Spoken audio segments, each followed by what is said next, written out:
സഹോദരൻ സഹോദരിയെ പീഡിപ്പിച്ചു. 14 വയസ്സ് മാത്രമാണ് അവൻ്റെ പ്രായം എന്ന് പറയുന്നത്. കാരണം അവൻ ലഹരി മരുന്നിന് അടിമയാണ് പോലും. 14 വയസ്സ് മാത്രമുള്ള ഇവൻ സ്കൂൾ തലത്തിൽ ലഹരി മരുന്നിൻ്റെ ഏജന്റ് കൂടിയാണ്. അപ്പോൾ എത്ര കുട്ടികളാണ് ഇതിൽ പെട്ടിരിക്കുന്നതെന്ന് ആലോചിക്കുക. അതുകൊണ്ട് തന്നെ മനസ്സിലാക്കേണ്ട കാര്യം എന്ന് പറയുന്നത് ഈ പറയുന്ന ബോധവൽക്കരണ പരിപാടികളൊന്നും ഇവിടെ പ്രായോഗികമായി ഇനി മുന്നോട്ട് കൊണ്ടുപോകുന്ന ഒരു കാര്യമല്ല. കാരണം ഇതിനടിമയായിട്ടുള്ള കുട്ടികളുടെ മുന്നിൽ ചെന്നിട്ട് നിങ്ങൾ നന്നാവൂ, ഇത് തെറ്റാണെന്ന് പറഞ്ഞു കഴിഞ്ഞാൽ അവർ നന്നാവാൻ പോകുന്നില്ല.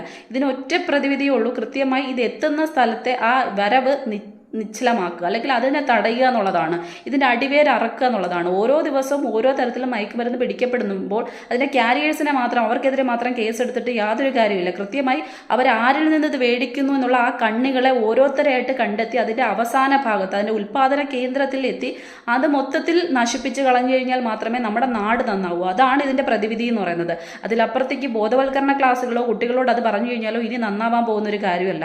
ഇനി അതിലപ്പുറത്തേക്ക് മദ്യം പോലുള്ള കാര്യങ്ങളിൽ ഇത്തരത്തിൽ മയക്കുമരുന്നുകളോ ലഹരി പദാർത്ഥങ്ങളോ അമിതമായി ഇന്ന് ഉപയോഗപ്പെടുത്തിക്കൊണ്ടാണോ അതിൻ്റെ ഉൽപ്പാദനം നടത്തുന്നത് എന്നൊരു അന്വേഷണം കൂടി നടക്കേണ്ടതാണ്. കാരണം പണ്ട് മദ്യം ഉപയോഗിക്കുമായിരുന്നു. പക്ഷേ പണ്ട് മദ്യം ഉപയോഗിക്കുമ്പോൾ ആൾക്കാരിൽ വരുന്ന വൈകാരിക മാറ്റങ്ങളെക്കാളും കൂടുതൽ അക്രമോത്സുകരായിട്ട് ഇന്ന് അവർ മാറുന്നുണ്ടെങ്കിൽ സ്വാഭാവികമായിട്ടും മദ്യം പോലുള്ള കാര്യങ്ങൾ ഉപയോഗിക്കുന്ന കണ്ടന്റുകളിൽ എന്തൊക്കെയോ വ്യത്യാസങ്ങൾ വരുന്നുണ്ട്.